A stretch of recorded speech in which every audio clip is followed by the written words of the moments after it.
Welcome to Healing Beyond the Trauma. My name is Megan Alves. I'm a licensed clinical social worker.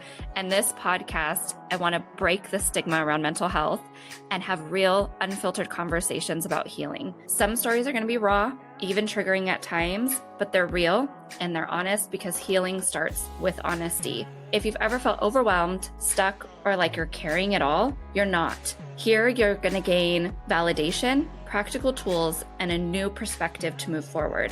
Because healing isn't about erasing the past. It's about reclaiming your future. So let's dive in. Welcome. I'm so excited for this podcast interview today. I have an amazing guest with us who I'm gonna briefly introduce him, but he's gonna give us a bigger insight of what he wants to share today.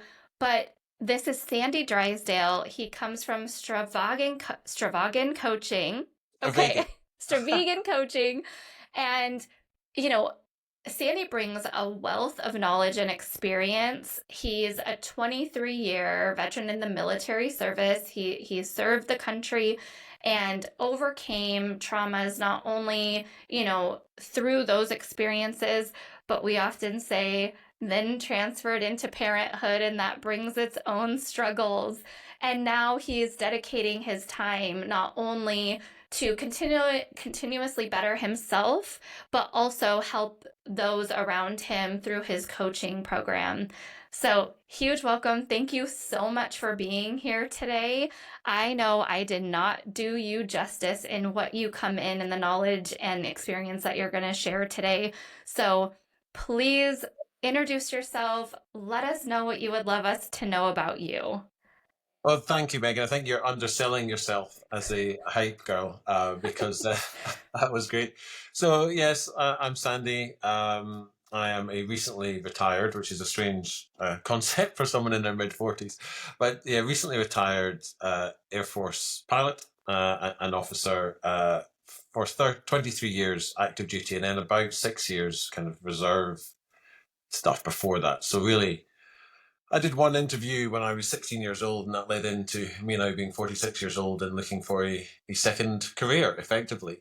And yes, I started Stravaigin coaching when I left, as I knew that I didn't want to keep flying, really. I think all my exciting flying is behind me with the military, and I'm not sure I really want to jump on board and fly people to Dallas and back every day for the rest of my career. During my time in the military, I learned that what energized me most was working with people and working with the team and building teams and achieving small, medium, or large things from the teams that we didn't maybe think were possible. And leading those small, high-performing teams really gave me an enormous amount of energy and pride. And it's something that I would like to continue doing in the civilian world, and whether that's working with individuals or working with, larger teams of 4 or 5, however many. It's something I would love to do. As well as that, I have a mental health journey, which I'm sure we'll touch on during the podcast. And I think it's important to talk about that, especially when you're perhaps coming from a profession and a position where people don't expect you to have struggles. So being honest and having the ability to talk about that is something that I'm quite passionate about. So thank you very much for the opportunity. Yeah. And I'll also say that as a Scotsman, which you may have gathered from my accent, please tell me if I am talking quickly. One of my favourite quotes is George Bernard Shaw, who said that, the UK, or England specifically, and the US are two countries separated by a common language. So please tell me if I am incoherent or talking too quickly, and I shall try and slow down. No, I understand you clearly, but Sandy and I actually met during a True Connections luncheon. I think it was Nino was there. He was collecting toys for, Yeah, it was Toys for Christmas. It was toys for the Christmas. Yeah. pirate. Yeah. Yeah, and then we had a chat after, and we met online as, the podcast kind of slowly is developing. And that was one of the first thing you said is if I'm talking too fast, let me know. But I let him know, and letting, our listeners know, I'm one of those people that listens to podcasts or training at like 1.5 or 2 speed. Well, then you have the right guest then. So, if anybody else out there likes to listen to slower talking, you might want to slow us down because we're probably going to get passionate and we both might start talking fast because I know I listen fast and I may talk fast too. So, it works out for us. But listeners, you can slow us down if you need to. So, you touched on some amazing points that you mentioned during this time in the military. Now that you're retired, which is something that I saw so often, is that coming into the civilian world is not the easiest of transitions at times. But you mentioned, I noticed when I was in the military something that energized me and something that you really enjoyed doing, and you really paid attention to that. Can you speak a little bit of how you were able to kind of zone in on what energized you and how you're now bringing that out into your retirement? So there were a few instances that come to mind. The first one was probably way back in 2010. It was one of the dominoes that fell to bring me over to this country. And in the UK, we ran out of money as a country in 2008, and the aircraft which I was flying was cancelled. And so effectively, I was left without an aircraft to fly, and I had to find something else to fly, which is what brought me to the US. But in the period where the government were deciding whether to replace the aircraft, we went into a simulation only phase where we had about a year to kill, but yet we were supposed to maintain our operational capability. So they threw a group of I flew a larger aircraft at that time. I flew it was a 12-person aircraft, and they threw these 12 people together. And I vividly remember, and I was put in charge of them. It's the first kind of big-ish team that I was given responsibility for. And I vividly remember sitting at this really long kind of like boardroom table where we met our team, and these guys had basically had their livelihoods ripped away from them because the aircraft that they had planned their careers around had been cancelled. And I was a fairly junior, as a flight lieutenant, so equivalent to like a US captain at the time. And I remember walking in, not really preparing for this, and seeing these 11 faces kind of looking at me and expecting answers. And I didn't have any. And I learned very quickly not to try and oversell what I was going to do, and uh, try and find a way forward that we could cohere as a team and come together as a team to achieve something during this very difficult period. And at the end of this, it lasted about 9 months, and then the whole program was cancelled, and that's what brought me over to the US. Mm. I felt energized through the work that I did with the individuals and the things that we did during that 9 month period, more so than I did when I was flying my aircraft and working together as a team on the aircraft. Because when we were doing it in the aircraft, we all had our professional roles, and we were expected to operate in our professional roles, and we were quite stovepiped. And now you could be excellent at that, and you could work better as a team the better you were.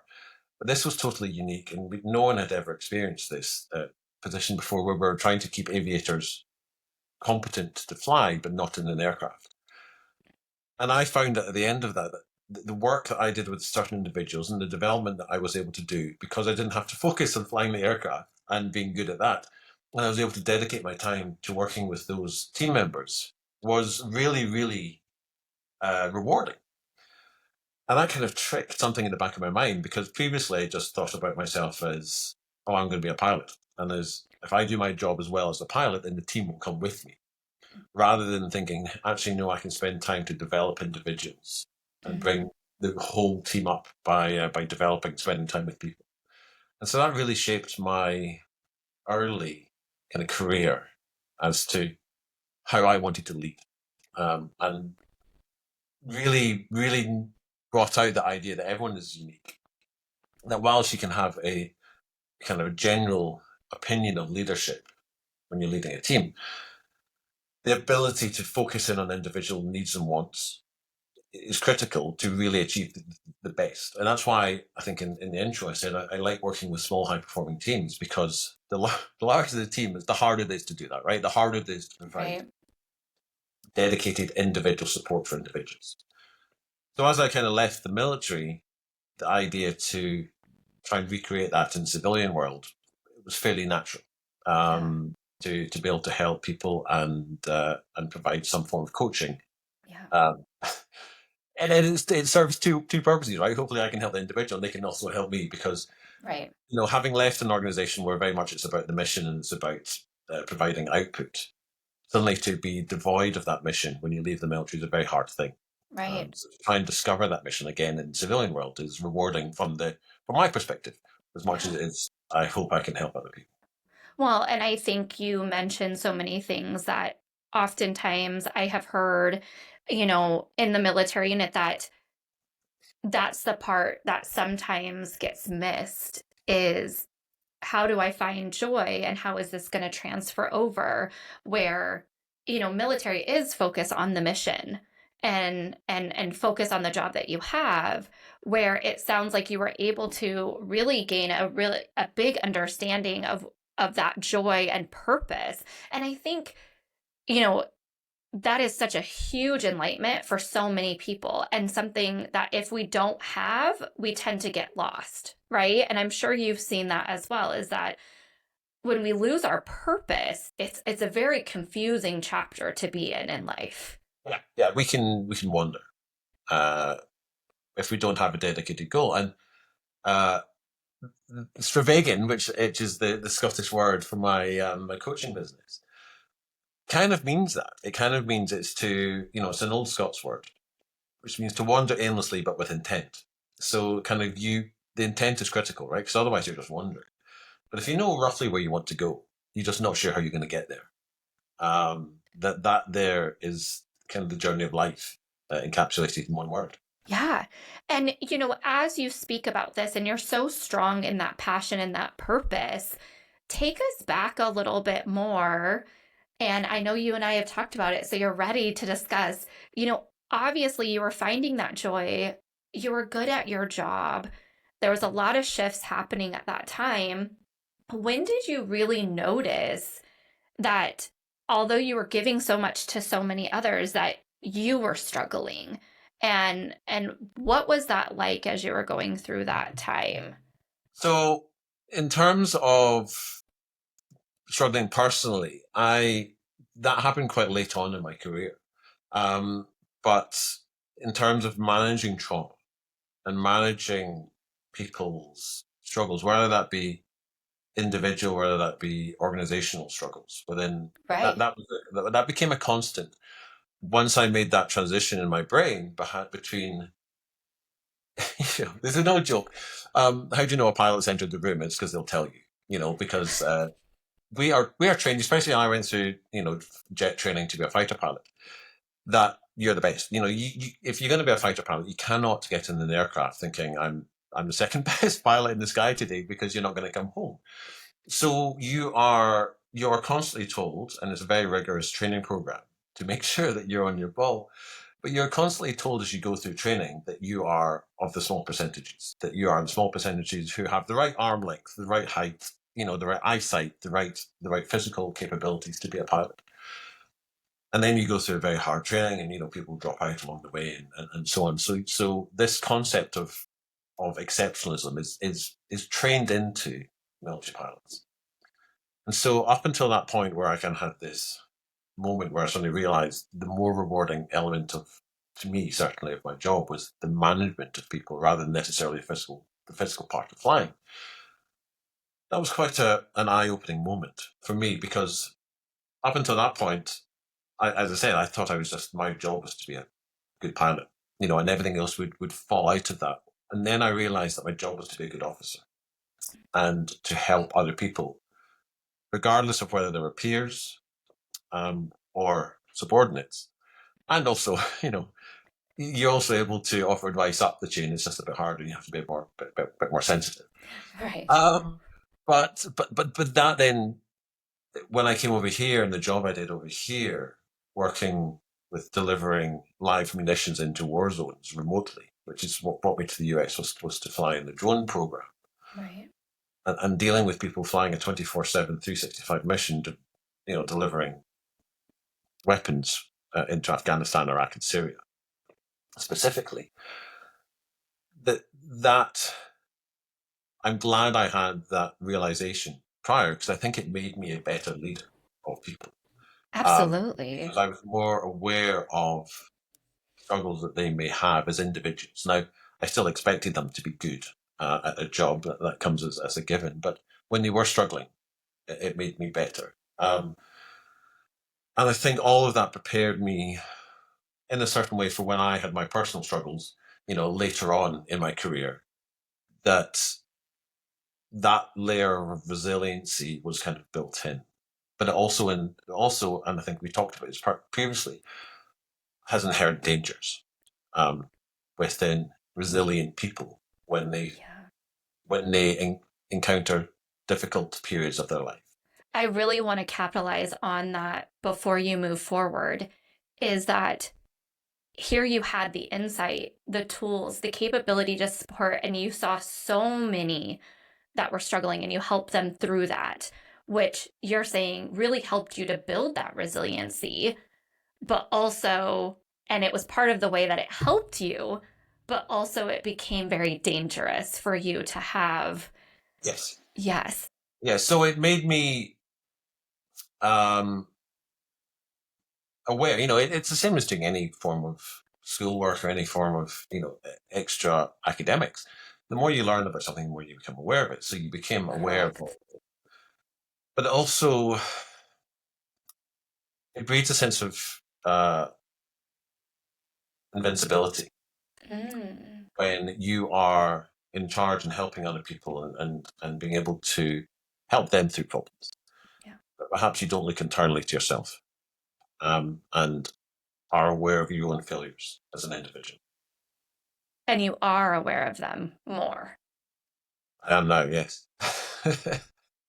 Having been, I'd been through a period, and I went through a very dark period in my life where I was subjected to an external influence, and that external element drove me to an extremely dark place, and I went through a mental health crisis. Yeah. And Do you mind sharing what that what pulled you? What was the external? I was accused of something which I had not done, Yeah. and I was investigated for that, and it came at a difficult period in my personal life as well, and there was a lot of change going on, and I So not only were you questioned career-wise, you were questioned character-wise and all yes, of the things. I yeah, mean, it and hits the my chord on. yeah, I mean every part of my life was called into question, Yeah. and I was going through my own personal transition in my personal life at the same time, and it's I thought I had the personal skills to get through that. And I'm a type A personality. Most people who have done the job that I did are type A, and like to think that they can fix the world. And I thought I could fix the world, and I thought I could fix myself. Yeah. And I don't know if you do much Myers Briggs personality type indicator, but I'm an INTJ. So I recover my own energies despite being quite outgoing and gregarious in group settings. But I gain my energy back by being an introvert on my own Yeah. time. I like to be by myself sometimes and refresh and recover before I go back into the environments I like. So it's not to say that I'm an introvert Yeah. and That is such an important thing to know about yourself, yeah, right? That like I could be out, I can be helping other people, I could do all of these things, but in order for me to charge and fill my cup, charge my battery, whatever we want to call it, is I've got to have some of this solitude yeah, to get that back. I think that's so important. I love that you know that about yourself. And for those listening, if you're not sure how that goes, I mean, there's tons of ways to check in on that battery. So, yeah, thank you for sharing that. And when you noticed that you needed to get that recharge by yourself. yeah. So you know, so the problem with INTJ people, and sorry for those people listening, INTJ is a Myers Briggs personality type indicator. You can Google it, and there are books where you can do some basic, or you can pay a fortune for a consultant to come and tell you the type of person you are. But I'm an INTJ, and I stroke E sometimes, but an INTJ. I being the introvert part, and so I knew that about myself. But one of the huge problems that brings is that you can internalize everything. And during those periods of self reflection, you can keep things away in your brain. So that aligned with a type A personality that thinks they can fix the world, added to a career which I've been trained to be resilient. I've trained to resist trauma. I've been trained to problem solve, critical think, all these things that make you a resilient person. And then this external factor came at a time when I was isolated. I wasn't in a team and I felt I was alone. That combination is dangerous. Very It's dangerous. extremely dangerous and drove me to a very dangerous place. And when I reflect back now, having come out of that and feeling very, very healthy in my mental health now, um, there were two other instances on which I can reflect on my career where I had different types of trauma, but significant trauma. The first was a aircraft crash, which I was supposed to be on. And my friend went to my place, and the aircraft crashed in Afghanistan, killing all 14 people on board. And at the time, that was pretty junior in the military. That was a significant event. For the UK, it was the largest loss of lives since the Falkland Wars in the early 1980s. Yeah.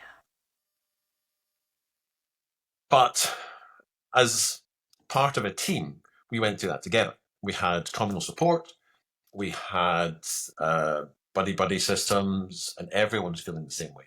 Everyone had their friend that they had lost. They had perhaps been on the crew and were maybe moved off it. They were one of 10 crews that we had in our squadron, and we lost them all. But that was a significant event. We got through it, and we actually came out then stronger. And it really proved to me the healing nature of going through something like that as a community, as a collective. Community. Right. Yeah. The Yeah. second traumatic event was actually the abrupt arrival of my twin daughters. And if, for those of you who are able to see it, you can see them over here, hanging up on the wall. And they came very early, just over 26 weeks gestation. So they were about a pound. And they ended up being in the NICU for, best part of 4 months when they were born. And many times that was touch and go as to whether they would survive and whether they would come out. Now, thankfully, they're very, very healthy. And in fact, got far too much energy right now and much prefer them if they had a little bit less. But that was in 2014. And that was an individual trauma for myself and my wife at the time. And we went through that, but we had enormous community support from friends and family. Thankfully, by that time, the world was connected through social media before it became toxic. Right. So we were able to get, and this happened in the US. So we had family in the UK. I would write a blog every day about their progression. Everyone was able to, to send well wishes. My squadron here in the US were enormously positive and supportive. And so that trauma Good. also had that element of community support. And Right. then this third, it's strange how it happened, the start of my career, the end of my career, in bookended in the middle. But the difference with that final trauma was that it was an individual and I felt isolated. Yeah. And that's the thing. That's the element. And so I am passionate about getting the message out to people who feel that they're in my position, who were in my position, who Right. feel that they can solve the world and they don't need to ask for help. Yeah. Is it does not make you less of a person to ask for help. And I know a lot of people in the military cannot ask for help because they feel that they will lose their career. They'll lose their flight pay if they're aircrew. They won't be allowed to handle live weapons, and it can be a significant block and stain on someone's career record. Right. But you know what's a much greater stain on someone's career record is not being around to look after your family. Yeah. And so, Say that again. Say you that know, again. Yeah. being a much greater stain on someone's career is not being around to look after your family. Yeah. So stay with Um, us, right? When you are in that dark place and you feel like you can't get out of it or that you're alone in that dark place, you are not alone in that place. And that place, there's people here to help you. I mean, this is why we're having this conversation, is because we want to break these stigmas. And we want those of you listening that have maybe gone through, similar traumas or traumas where you just felt alone, that you can get to the other side and you don't have to do it alone. And your life is so worth living and there's so much bigger purpose. And just hang on, right? because I remember sitting at the kitchen table, and at the time we had no pair because I was working over in the Pentagon in DC, and the family were here. And I remember we had no pair. So I remember coming back and sitting at the table and thinking, the only way I can control this is if I take myself out of this situation, Right. because my children will be okay. Because at that time, they had no pair looking after them. Again, my partner at the time, my wife at the time, was going through nurse training, and she was so. I felt as if I was the problem, and if I just took myself out of the problem, everyone else that I was hurting around me would be just fine. Yeah. So But I but I now really that I have now that yeah, I go have the ahead. perspective to look back on that, I think what a crazy what a crazy thing that regardless of what you're going through as an individual, certainly for me, how on earth would my children be better off without their father? You And know, it's it's a crazy thought and it's illogical. But and it at was the time, so it was logic, the right? most logical thing to me in the world. It was like Right. I have been trained to fix problems. I have been trained to deal with things on my own, and I have the tools and everything required to fix this problem. Right. And so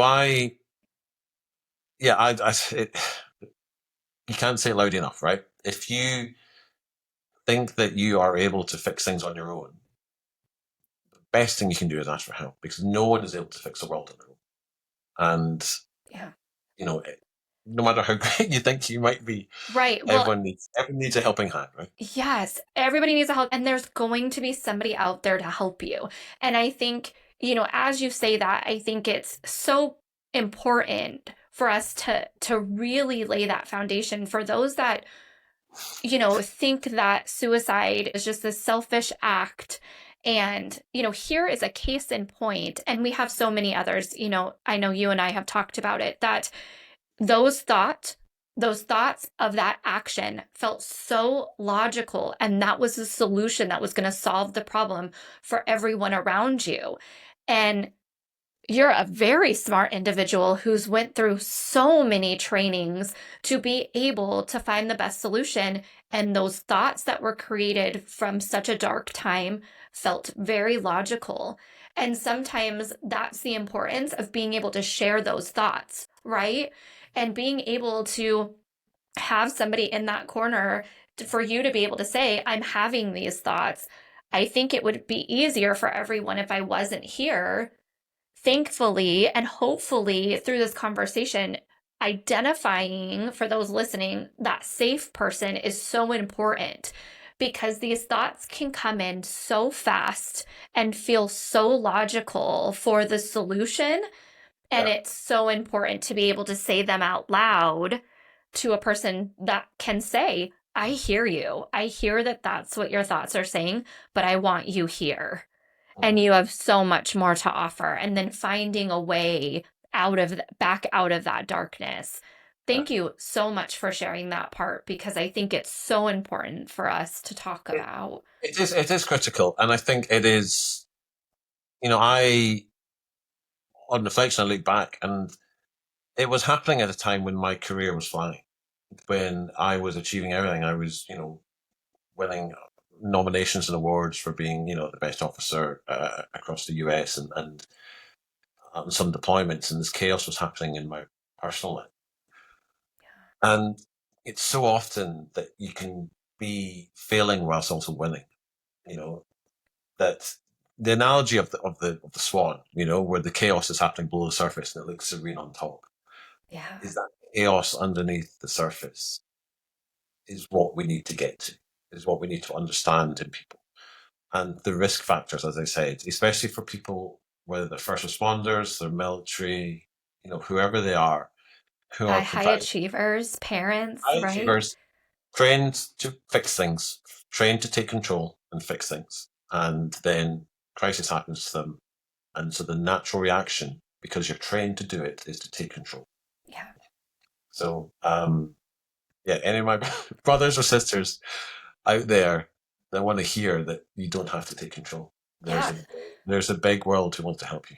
Yes, please. Yeah, let us help you. And so, how did you end up relinquishing that control? For those that are listening, what ended up? I was forced into it. I can laugh at it now. Yeah. And my family might not laugh about it, but I got very close to doing something stupid, and because it was, again, completely logical to me, and I was over in the UK, and whether it's a cry for help, whether it was just me articulating because it felt so logical, so I wanted to talk about it, and I mentioned something to my sister when I was over there.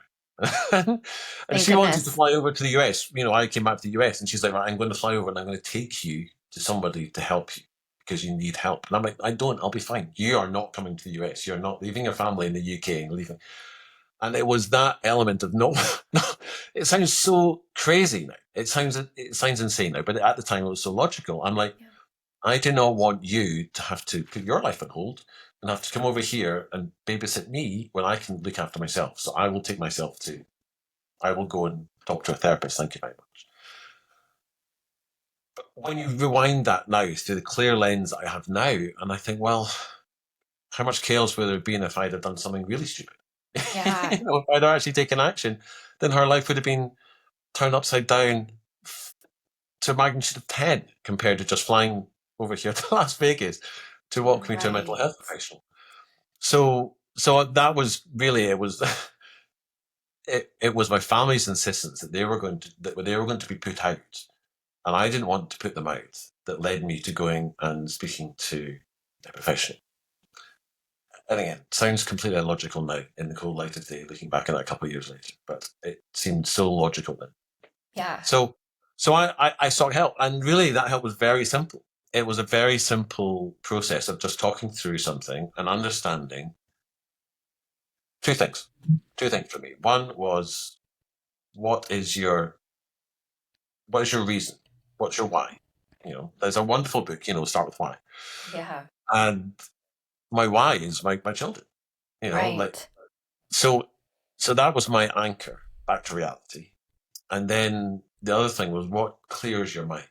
What is the one thing that you can do to basically cleanse your mind so that you're able to push those thoughts away and get back into something else? And for me, that was cycling. I'm a middle-aged male who likes dressing up in lycra.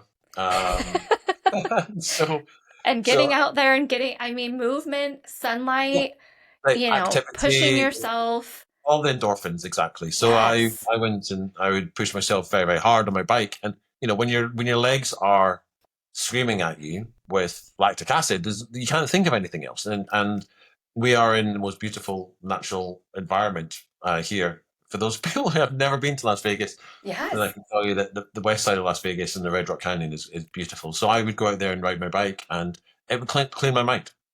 And Yeah. so those I are love that. two very, very simple, very, very simple, start with why, Yeah. what's the reason, and then clear your mind. Well, And and I then think it's so important. reset and go again. Say that part again. I'm sorry. Then reset and go again. Yeah. And I think it's so important that we, you know, of how you said that is now in your logic mind, when you have the tools and the brain's working for you, that these things seem so simple. But in Uh-huh. that moment, it wasn't an option. It did not seem like part of that solution, where honestly, it was the biggest solution. Start with Why is a great book, by the way.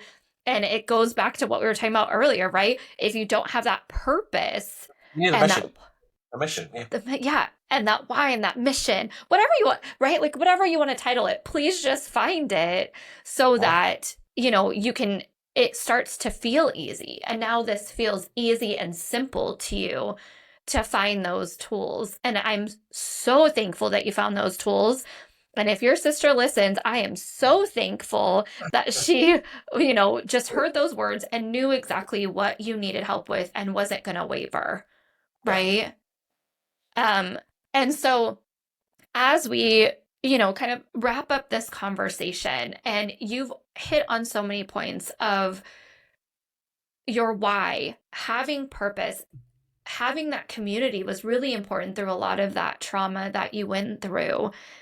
And then also, finding the tools to help you clear your mind. We can only stay on for our high achievers and our goal oriented type A personality parents out there or individuals out there. You can only stay on in that solution focused time for a certain period of time, and learning what that certain period of time is for you is really, really important, because finding those tools to calm the brain and being able to clear the mind is really important. And for you, you've taken it a step further by being able to understand your personality type and what you need to thrive in the best capacity for you. And I'll even say, with discovering, especially in the helping profession, we've got to know how to set those boundaries to be able to manage helping others. But if we have our external stressors, how to manage all of that stress. And I was actually driven to human design. Have you heard of that? No, I haven't. No. And that had helped me understand that I as well need that rest that I can only give to so many people, and then I've got to rest. And my body and my mind screams for it, but there was such a period of time that I didn't listen. And when we're not listening to ourselves, those internal stressors, those external stressors will add up. Yeah. So one of my favorite quotes, and it's from a military philosopher called Sun Tzu, an old Chinese Mm. philosopher from a long, long time ago. And to paraphrase, he basically says, if you know yourself but do not know your enemy, you will win 50% of your battles. If you know Mm. your enemy but not yourself, you will be successful in 50% of your battles. If you know yourself and you know your enemy, you will be successful in all your battles. And that is an underlying principle I have in my daily life and in my coaching philosophy, is that you have to do the work and understand yourself, Yeah. because otherwise there are so many different methods out there that if the right method is individual to you as an individual. Yes. And if you do not know who you are and what makes you tick and what your values and principles are in life, and also in business or in whatever it is that you're trying to achieve, then how on earth do you expect to take the most efficient and best route forward? Yeah.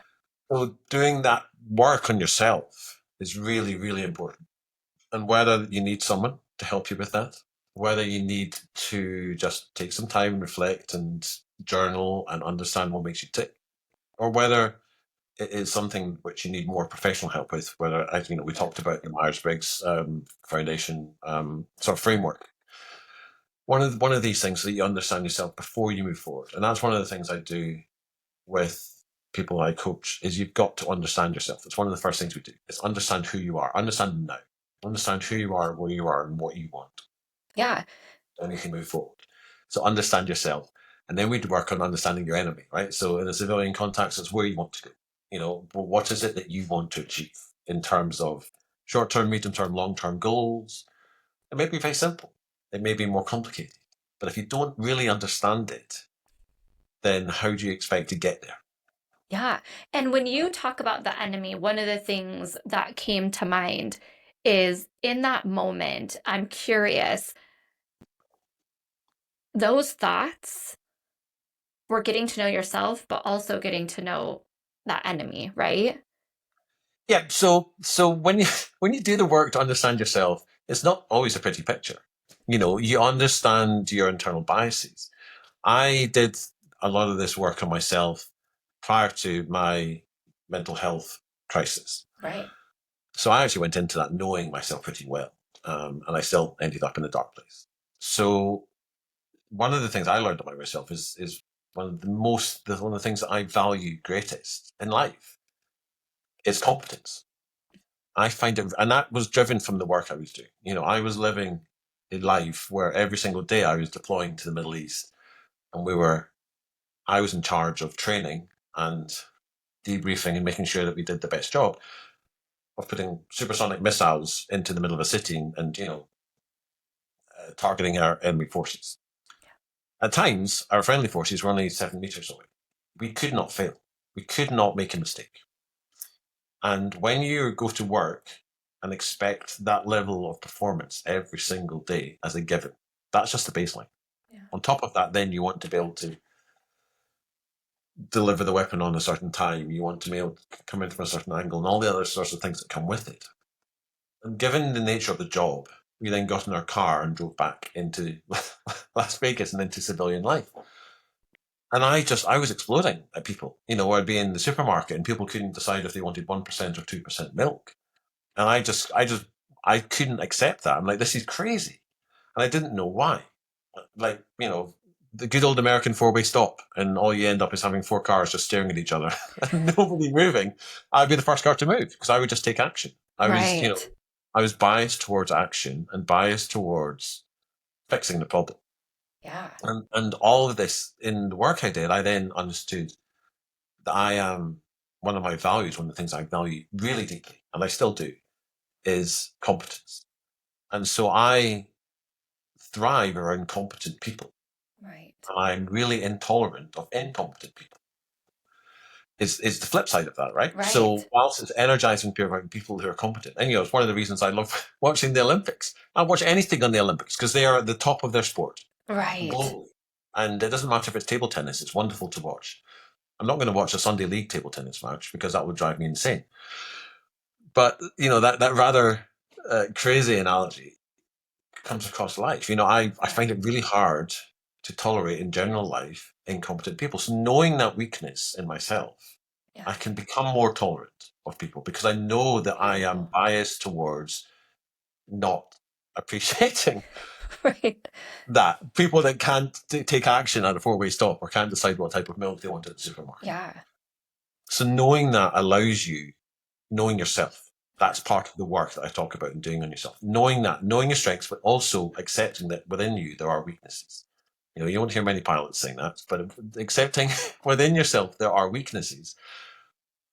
And how do you move forward with a plan that best aligns with your strengths and minimizes your weaknesses and your exposure to your weaknesses?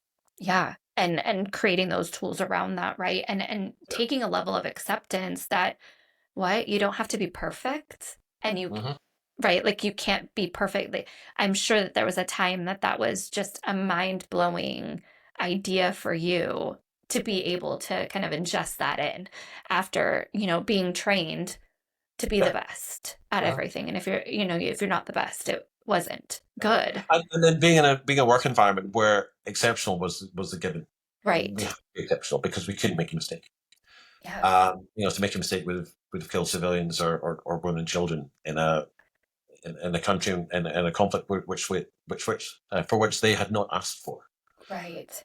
which was put upon their country. So it was an unacceptable to fail was an unacceptable outcome. Yeah. And so living with that constant pressure is suited some people and didn't suit other people, Right.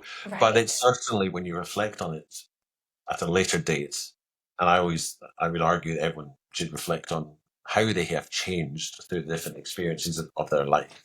Yeah.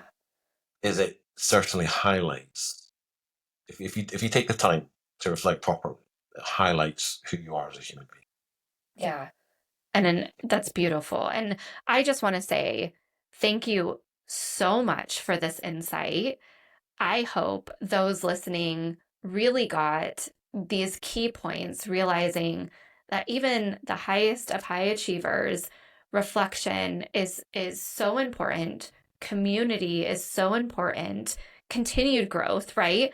This isn't something that you overcame those, the first traumas in work, and then the second traumas in work, and then the personal traumas that work stopped, and you were able to access more help and more information about yourself so that you can continue to better yourself, and knowing that dark place, even with all the tools, can still show up. And being able to have a plan, because it doesn't discriminate, right? It doesn't matter. You were soaring in your career, you had the tools, things were going great. And this is when we would often hear the idea, like, what do you have to be sad about, right? And uh, whatever your brain is saying at that time, noticing it and sharing that with somebody is just so important. And knowing that none of us, when we get to that dark place, actually have the solution, and it is good to bounce the ideas off with others. And so, you know, as you mentioned, it seemed like such simple solutions at that time, but it was hard to grab those in that, now that you reflect, but it was hard to grab those simple solutions in that moment. So grab somebody else and say, hey, can you help me through these thoughts? Right? Like, this is my plan for this solution. So as you move forward and as you venture into your retired career and looking for, I mean, now you have one retired, but you're starting in a totally different. No, it's a strange concept being retired at 46. Yes. Because I've been doing some part-time ski coaching, and Oh, you know, yeah, I love that. I'm a retired, and there are a lot of retired gentlemen, mainly Yes. gentlemen who are up there, and they're in their 70s. I know when you're wearing your ski helmet and your goggles, you can't tell. So people are, and then Yes. I'm actually 46 and retired. But yeah, moving forward. But I just wanted to touch on something you mentioned, and Yeah. I'm nothing but a walking box of quotes here today. But my Perfect. very favorite quote, and something that sums up my reflections on myself, and how you get to places. And then also in my coaching philosophy for Stravaigin going forward is Nelson Mandela's quote, where he doesn't talk about winning and losing. He talks about winning and learning.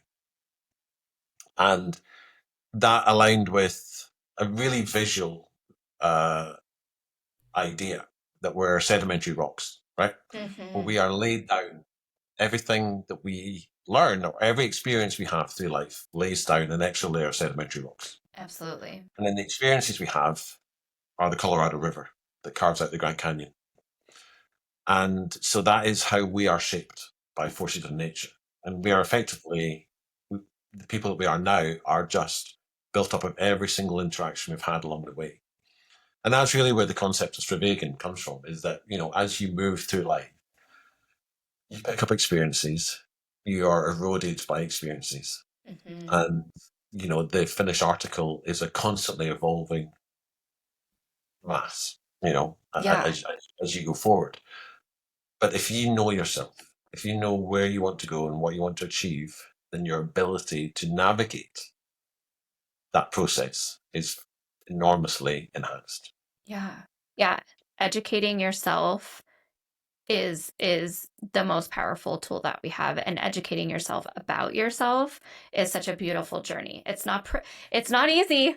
It's not easy, but it really is important to show up as your best self through any of the traumatic experiences, through any of the darkest times, being able to learn from that experience, and then as you've done here, being able to share with others and not keep this to yourself. I hope those listening can really, take this information. If it does not feel like it applies to you, think about those around you, because the stigma of mental health is still very strong. The stigma of suicidal ideation is still very strong. And if we start to break that, we create safer spaces, resulting in less acts of performing the thought of suicidal thoughts, right? So if, if this resonated with you that are listening, great. If you feel like it didn't resonate with you, I hope that you can, get curious about this space and what you're saying around those that may be struggling with the biggest smile on their face or the biggest career that you've ever seen and the biggest success that you've ever seen. Check on those people too. Yeah, that's where the danger lies.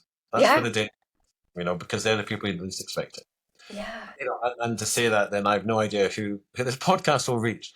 And whilst I am, starting out in my career, number 2, in my early retirement, then just let me say that if there's anybody out there listening to this and they feel that they want to talk to someone, whilst I am running a for-profit business, if you reach out to me via email, which hopefully we'll be able to link somewhere. Yeah, where can we? If you are someone who just wants to talk to someone who finds himself sat at the kitchen table like I did, thinking that there's a solution, then just reach out.